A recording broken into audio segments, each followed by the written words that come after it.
AP education for civil services में मैं अनुराग आप सभी का स्वागत करता हूं। आज हम चर्चा करेंगे 1892 का भारत परिषद अधिनियम। आइए देखते हैं 1892 के भारत परिषद अधिनियम में क्या क्या प्रावधान थे। ये प्रावधान थोड़ा इसमें से महत्वपूर्ण कुछ प्रावधान है, जैसे केंद्रीय और प्रांतीय विधान परिषदों में अतिरिक्त सदस्यों की संख्या बढ़ा दी गई। केंद्रीय और प्रांतीय विधान परिषद जो थे उसमें अतिरिक्त या गैर सरकारी सदस्यों की संख्या तो बढ़ा दी गई, लेकिन बहुमत अभी भी बहुमत सरकारी सदस्यों के पास ही होता था। ठीक है, जो सरकारी सदस्य जो निर्णय लेंगे वही मान्य होगा, भले गैर सरकारी सदस्यों का उस पर कोई मतलब नहीं था।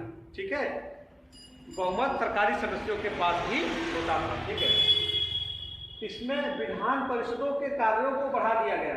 ठीक है, अब देखिए जो विधान परिषद थे, केंद्रीय विधान परिषद जो होते थे उसके कार्यों को बढ़ा दिया गया और उन्हें बजट पर चर्चा करने के लिए कार्यपालिका से प्रश्न पूछने की शक्ति दी गई। ठीक है, अब देखिए बजट पर चर्चा करने, पहली बार संविधान में बजट पर चर्चा करने का प्रावधान, पहली बार संविधान में बजट पर चर्चा करने का अधिकार इस प्रावधान में पहली बार शब्द आया। ठीक है, तो याद रखिएगा बजट से 92, ब से बजट, ब से 92, ट्रिक है, ब से बजट और ब से 92, उन्हें बजट पर चर्चा करने और कार्यपालिका से प्रश्न पूछने की शक्ति दी गई। मतलब जो कार्यपालिका जो कार्य करेगी, जो नियम कानून विधायिका द्वारा बनाया जाएगा, कार्यपालिका जिसे लागू कराएगी, तो कार्यपालिका से प्रश्न किया जाएगा ना, तो ये बात कार्यपालिका से प्रश्न पूछने का अधिकार यहाँ पे दिया गया। ठीक है, और एक और तीसरा था इसमें कि इसमें केंद्रीय विधान परिषद और बंगाल चैंबर्स ऑफ कॉमर्स में गैर सरकारी सदस्यों के नामांकन के लिए वायसराय की शक्तियों का प्रावधान था।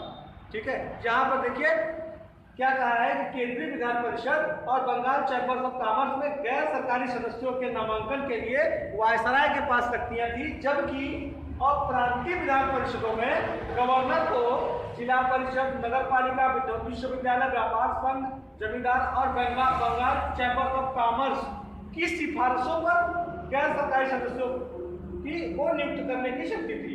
यानी कि इनसे सिफारिशें की, इनसे सलाह मशवरा किया जाता था, उसके बाद प्रांतीय जो विधान परिषद थी उनमें गैर सरकारी सदस्यों को नियुक्त किया जाता था।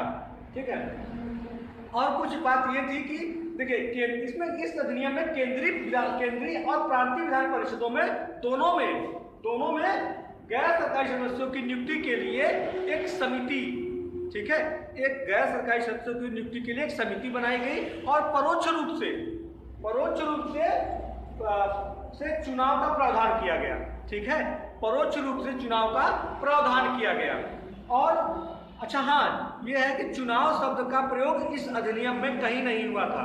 ठीक है, चुनाव शब्द का प्रयोग इस अधिनियम में कहीं नहीं हुआ था। ठीक है, तो ये था 1892 का। बस इसमें एक महत्वपूर्ण है, इसको याद रखिएगा, ये दूसरा वाला कि प्रश्न कई बार पूछता है कि किस अधिनियम के तहत बजट पर चर्चा करने और कार्यपालिका से प्रश्न पूछने का अधिकार दिया गया था, तो 1892 का भारत परिषद अधिनियम। ठीक है, ये काफी महत्वपूर्ण है, इसको याद रखिएगा। ठीक है, ये महत्वपूर्ण है, ये महत्वपूर्ण है, इसको हमेशा याद रखिएगा, और ये दोनों। ठीक है, आइए अब अगले भारत परिषद अधिनियम पे चर्चा करते हैं। ठीक है,